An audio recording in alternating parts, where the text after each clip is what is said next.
Okay, so you want to own the Statue of Liberty. On paper, this is a dream asset. 305 feet tall, 3.7 million visitors a year, $250 million in tourist spending attached to a face more recognizable than any brand logo on Earth. Here's the problem. You can't buy her. Nobody can. She has never been for sale, she has never earned a profit, and her owner is sitting on a $288 million repair bill. The most famous landmark in America is broke. By the end of this video, you will understand why the best-known monument on the planet is designed to lose money, and why that is the only way it can work. You will understand how one ferry company built a 9-figure business on an island it doesn't own. You will understand how a newspaper publisher invented crowdfunding in 1885 because Congress refused to pay for a pedestal. And you will understand why the water that made this statue famous, the harbor, the salt air, the view from every arriving ship, is now the single biggest threat to her survival. Let's start with why you can't get in. The Statue of Liberty is a national monument, run by the National Park Service, which means she belongs, in the most technical sense, to every American citizen simultaneously. There is no deed to buy. There is no shareholder demanding returns, no CEO cutting costs to hit a margin. There is just a copper woman standing on a small island in New York Harbor for nearly 140 years, slowly oxidizing, while a rotating cast of public officials tries to figure out how to pay for her. And the strange part is, the money problem is not new. It was there before she was even assembled. France paid for the statue itself, about $250,000 in the 1880s, raised not from the French government but from ordinary citizens through public subscriptions, lotteries, and charity events. America had exactly one job: build the pedestal. Congress couldn't agree on the funding. The statue crossed the Atlantic in 1885, packed into more than 200 crates, and sat there, because the pedestal she was supposed to stand on was half-finished and out of money. What saved her was a newspaper. Joseph Pulitzer, publisher of the New York World, made his readers an offer: donate anything, any amount, and he would print your name in the paper. No minimum. A schoolgirl's 60 cents got the same ink as a banker's check. In 6 months, roughly 125,000 people sent in over $100,000, most of them giving $1 or less. This was crowdfunding, fully formed, more than a century before the internet. The Statue of Liberty exists because of it. But here's what nobody tells you about that story. Building her was the cheap part. Because now let's talk about what she costs to keep. The National Park Service estimates that routine annual maintenance for Liberty Island and Ellis Island runs around $5 million a year. Staff, utilities, security, docks, drainage, boats. $5 million every year, forever, just to keep the lights on and the floors safe. That's the number that sounds manageable. It isn't the real number. The real number is $288 million. The estimated backlog of deferred maintenance and repairs currently sitting on the books for this one site. That is more than 50 years' worth of the annual maintenance budget, already owed, already overdue. And this is how public infrastructure actually dies. Not in a collapse, but in a spreadsheet. Every year, the routine budget covers the urgent things: the ferry dock that has to hold, the electrical fault that has to be fixed today. And every year, the merely important things: the seawall, the drainage, the masonry quietly cracking under the plaza, slide one more line down the list. Nobody decides to neglect the Statue of Liberty. The backlog is what 10,000 reasonable little decisions add up to. And the reason it keeps growing is the location itself. This is a metal statue standing in salt water, wrapped in a copper skin about the thickness of 2 pennies, hit by corrosive marine air every hour of every day since 1886. The skeleton inside her is iron and steel. The base is a 19th century fort. The island around her floods. You are not maintaining a building here. You are fighting the Atlantic Ocean with a government budget, and the ocean does not take years off. And before you tell yourself, you'd just build your own, run the numbers on that. Adjust the original 1880s bills for inflation, and the whole project, statue and pedestal, lands somewhere around 15 to 20 million in today's money, which sounds almost reasonable until you ask who would actually build it.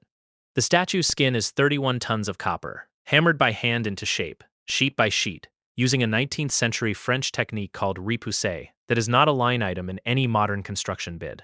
The skeleton inside, 125 tons of iron and steel, was engineered by Gustave Eiffel before his tower, and was so far ahead of its time that replicating it faithfully would be a research project, not a purchase order. Then add the site. Every beam, every stone, every crane barged out to an island in the middle of a working harbor under federal environmental rules that didn't exist in 1886. Realistic estimates for a faithful modern rebuild run well into 9 figures before she holds up a single torch. So the statue earns nothing, eats millions, and cannot be replaced at any sane price. Which raises the obvious question: if she only loses money, how is anyone getting rich off her? Because someone very much is. Here is the hidden machine. You cannot walk to Liberty Island, you cannot sail your own boat to it, and you cannot pick between competing ferry lines, because there is exactly one company legally allowed to carry visitors there. Statue City Cruises, part of the same group that runs the boats to Alcatraz. One company, one route, around 4 million passengers a year. And this monopoly is worth fighting for. Circle Line held the route for more than half a century, from the early 1950s all the way to 2007, before losing the concession in a bidding war to Hornblower, the current operator.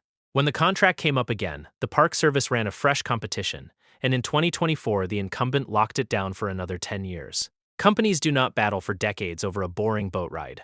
At Rue, Glee, $25 a ticket. Estimates put the gross well north of $100 million annually. A 9-figure transportation business built entirely on an island the operator doesn't own a single square foot of. Want to climb the 354 steps into the crown? That's a separate reserve ticket, capacity limited, often booked out months in advance. Scarcity pricing on a national symbol. The government's cut is real too.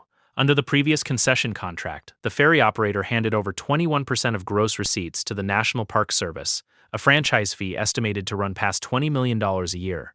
Think about what this structure means. The monument is public. Access to the monument is a private monopoly. The statue herself charges you nothing, and precisely because of that, the boat that takes you to her is one of the safest little businesses in America. But even that ferry money is a rounding error compared to what this statue prints for everyone else. Because the real profit center of the Statue of Liberty is not on Liberty Island at all. It's the city behind her. In 2024, visitors to the monument spent an estimated $262 million in the surrounding communities. Hotels, restaurants, taxis, souvenirs, supporting over 2,000 jobs and, by the Park Service's own analysis, generating some $367 million in total economic output. Compare those two numbers for a second. $5 million a year to run her. $367 million a year in output. That is one of the best returns of any asset the federal government owns. And here's the twist. Almost none of that money flows back to the statue. The hotel doesn't pay her. The restaurant doesn't pay her. The souvenir shop selling foam crowns doesn't pay her. Economists have a name for this: the free rider problem. And the Statue of Liberty might be the largest free rider magnet in America. An asset everyone profits from and nobody has to pay for. Even her face works for free. The statue's image sits in the public domain, which means every postcard, every t-shirt, every foam crown sold in every airport generates exactly $0 for her upkeep. And the strangest proof of what that face is worth came from Las Vegas.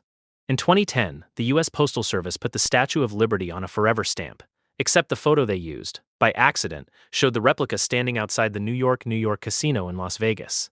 The sculptor of that replica sued, arguing his Lady Liberty had a face of her own. In 2018, a federal court agreed and awarded him $3.5 million. Sit with that for a second. The copy of the Statue of Liberty has earned more from her own image than the original ever has. You want proof of how much that unpaid value is worth? Watch what happens and the federal government shuts down. In January 2018, when Washington ran out of money and the island closed, New York State stepped in and paid about $65,000 a day. State money, spent on salaries for federal employees, just to keep a federal monument open. The state was, quite literally, paying rent on a statue it doesn't own, because closing her cost the city more than operating her. Which brings us to the question that decides everything about this asset. When something big breaks, who actually pays? The answer is a machine that only runs every few decades. By the early 1980s, a century of salt air had done its work. The torch was failing, the iron ribs inside her were corroding away, and the Park Service couldn't cover a fraction of the fix. So the rescue went private. President Reagan handed the campaign to Lee Iacocca, the Chrysler chairman, a man who had just rescued a car company from bankruptcy, and whose Italian immigrant parents had both come through Ellis Island, straight past the statue he was now being asked to save. Iacocca ran it like a product launch. Corporate sponsorships, commemorative coins, classroom penny drives. The foundation he chaired raised hundreds of millions of dollars without a single government grant, and the restoration itself cost an estimated $87 million. Workers stripped 7 layers of paint from the interior, or replaced some 1,800 corroded iron ribs with stainless steel, and took down the entire torch. The original was leaking and beyond saving, so a new one was built and covered in gold leaf, while the 1886 original went on display indoors. The whole thing was finished for her centennial, July 4, 1986, as a live national television event with fireworks and tall ships. And then, this is the pattern. Everyone coasted for a generation. That is how this monument is actually financed. Crisis, telethon, coast. The 2019 museum on the island? $100 million, raised privately. Same playbook. The latest rescue came from Congress instead.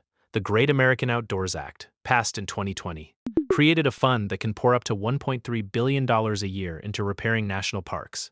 And Liberty Island's share included a $22 million contract to repair Fort Wood, the 200-year-old star-shaped fortress the entire statue stands on. Drainage, masonry, structure. $22 million, and that's just the foundation she's standing on, not the statue. The thing under the statue. Now let's talk about the one enemy that doesn't do fundraisers. Water, and everything else her location attracts. The thing that makes the Statue of Liberty valuable, standing alone in the harbor, first sight for every arriving ship, is exactly the thing coming for her. After September 11th, the monument closed as a security precaution. Not damaged, closed. Liberty Island reopened within months, but the statue herself stayed sealed for nearly 3 years, and the crown stayed shut for 8 years, in which the single most famous viewpoint in New York generated nothing but security costs. Then nature took its turn. In October 2012, Hurricane Sandy put roughly 75% of Liberty Island underwater. The statue was untouched. Her island was gutted. Power, water, sewage, security systems, destroyed. Repairs to Liberty and Ellis Islands were estimated at $77 million, and the monument stayed closed for over 8 months. Climate scientists now rank the site among the national landmarks most exposed to rising seas, a monument whose entire address is a few feet above the waterline of an ocean that is coming up to meet it. Sandy, in other words, was not an accident. It was a preview. Meanwhile, the $288 million repair backlog keeps compounding, and the political weather is getting worse too. In the October 2025 shutdown, New York's governor refused to repeat the 2018 bailout and pay the federal government's bills again. The goodwill that always saved the statue. French workers, Pulitzer's readers, Yakoka's donors, Albany's checkbook is a resource. And like every resource in this story, it is being drawn down faster than it is being replaced. So here is what you now know. The most famous monument on Earth was paid for by French lottery tickets, and 125,000 Americans mailing in $1, is owned by everyone and profitable for no one, eats $5 million a year, owes $288 million more, hands its only front door to a private ferry monopoly, grossing 9 figures, generates $250 million a year for hotels and restaurants that pay her nothing back, earns less from her own face than a Las Vegas casino copy does, gets rescued once a generation by billionaires, school children, and emergency acts of Congress, and stands, 2 pennies thick, in a rising ocean that has already swallowed her island once. Maybe that makes her the best deal the American taxpayer ever signed. $367 million of output for a $5 million upkeep bill, the highest yielding asset in the federal portfolio. Or maybe she's a slowly dissolving liability that everyone profits from, no one pays for, and nothing can save the day the water stops receding. You decide.